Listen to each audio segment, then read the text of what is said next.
the author of the ABCs of Inclusion and the parent of a special needs child. My son Cooper was born deaf, and he was the inspiration behind writing this book. And today I have with me Veronica Arvidsson and Rachel Goldberg, both parents of special needs children as well. So if you guys want to go ahead and introduce yourselves. I'm Rachel Goldberg. I live here in Alexandria with my husband Tyler, and we have two children, Sullivan, who's 9, and Isla, who is 6, and she has Down syndrome.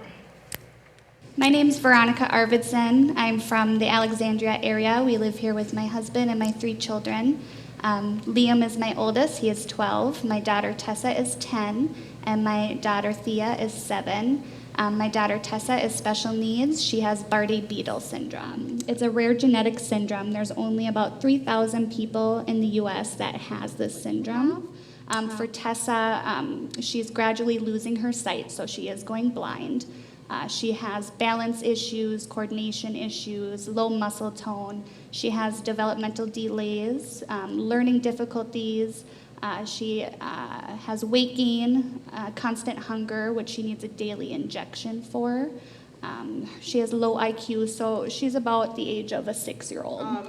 Down syndrome's like, I don't want to say symptoms, but like effects are like so, it's like a spectrum. There's like 88 things on a list that they gave me when she was born of things that could possibly happen.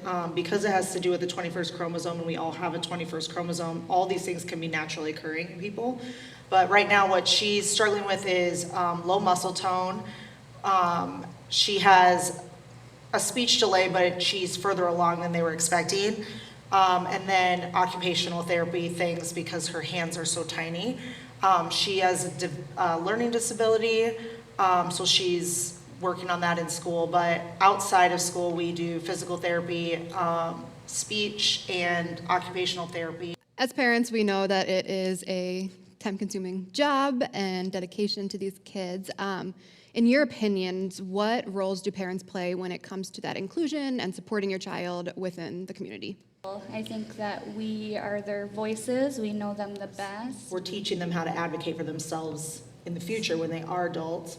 And it's one of those things that to me does not come naturally at all. I like to say that I hate it because it's just, it never ends. But the constant thought of I'm showing her that even though it's hard, you still have to do it because no one's gonna look out for you like you will. Yeah, and it's too, I mean, when you think about it, kids' self-advocation looks different than the way that adults advocate. So like I'll see little things pop up with Cooper where like how he starts introducing himself, I'm 3 and I'm deaf now. Yeah. Or like saying if he needs help, he's able to express that now with his implants. So it's cool to see them kind of pick up on the things that we do. So when it comes to conversations with your own child, obviously, as they grow up, they know that there is something different about them. How do you open those conversations? We've always just been open about it. We've always talked about it. Tessa uses a white cane for mobility. Anytime we see somebody with a cane, we say, oh, look, they have a cane just like you. That's awesome. Yeah, we've always told Isla she has Down syndrome. We said from the beginning to Sullivan too, but he was like 3 when she was born. So he always said, oh, my sister has Down syndrome. He didn't know what it meant for a really long time. Then he got jealous because she has an extra chromosome. And I was like, yep, she's pretty special, but she knows she has Down syndrome. She talks about how she has Down syndrome. She will point out kids on shows, because you see that a whole lot more now. And as far as, you know, I'm sure you guys have these experiences too, when you're out in public and some people will ask questions, but other people you can kind of tell they want to, but it's just, they've maybe been raised that it's not polite. How do you approach or open those conversations? I usually, especially if it's a kid, will just go directly to the kid and be like, this happened actually this weekend. We were at like a little coffee cereal bar thing, and she kept walking up to this little boy, and she had her little animal with her, and he kept looking at her and kept looking at her, and she looked at me and she goes, what's his name? I go ask him what his name is. So she walked up and said, what's your name? And he told her, and he looked at me, and I was like, it's okay, you can talk to her, you can ask her.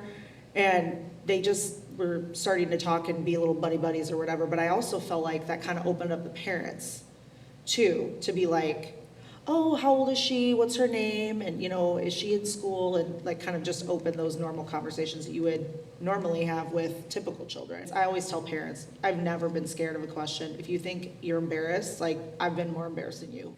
Yeah, I mean, I feel the same way. I know, I wonder sometimes if people feel like they might make Tessa sad by asking her, you know, why are you different, or why do you use a cane, or why, and Tessa, she's not sad by it. She wants to share. She wants to be open. Like if someone asks you about something about you, most people like to talk about themselves. Exactly. They do too. Exactly. It's not anything sad or anything